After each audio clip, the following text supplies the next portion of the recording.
महाराष्ट्र सरकार ने राष्ट्रीय शिक्षा नीति NEP 2020 को लागू करने की विस्तृत योजना तैयार कर ली है, जिसे शैक्षणिक वर्ष 2025-26 से चरणबद्ध तरीके से लागू किया जाएगा। इस योजना की एक प्रमुख विशेषता यह है कि मराठी और अंग्रेजी माध्यम के विद्यालयों में कक्षा 1 से 5 तक हिंदी को अनिवार्य तीसरी भाषा के रूप में पढ़ाया जाएगा।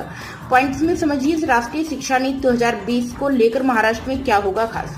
यह नीति कक्षा 1 से वर्ष 2025-26 में शुरू होकर 2028-29 तक सभी कक्षाओं में लागू की जाएगी।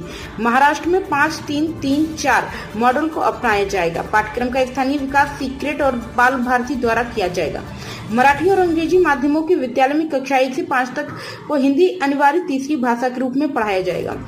फीसदी सरकार का लक्ष्य है कि साल 2025 तक 80% शिक्षकों को नई शिक्षण पद्धतियों और डिजिटल उपकरणों में प्रशिक्षित किया जाए। राष्ट्रीय महाराष्ट्र के स्कूली शिक्षा विभाग ने एक आधिकारिक बयान में कहा कि नेशनल एजुकेशन पॉलिसी को मानते हुए सिलेबस को एक नए तरीके से तैयार किया गया है। महाराष्ट्र के एक अन्य माध्यम से स्कूल से पहले ही 3 भाषा वाले फॉर्मूलों पर काम कर रहे हैं। महाराष्ट्र में अंग्रेजी और मराठी पढ़ाई जानी जरूरी है, इसलिए स्कूल अपने आप में ही 3 भाषा पढ़ाते हैं। केवल मराठी और अंग्रेजी मीडियम स्कूल में ही अब तक 2 भाषाएं पढ़ाई जाती हैं। अब इनके साथ हिंदी भी शामिल कर लिया गया है। यह पॉलिसी इस साल 2025-26 से लागू कर दी जाएगी।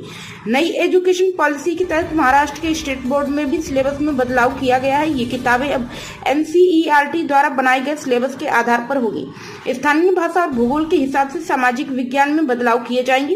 पाठ्यक्रम को प्रभावी तरीके से लागू किए जाने के लिए आंगनबाड़ियों में काम करने वाले लोगों के लिए वर्कशॉप आयोजित की जाएगी।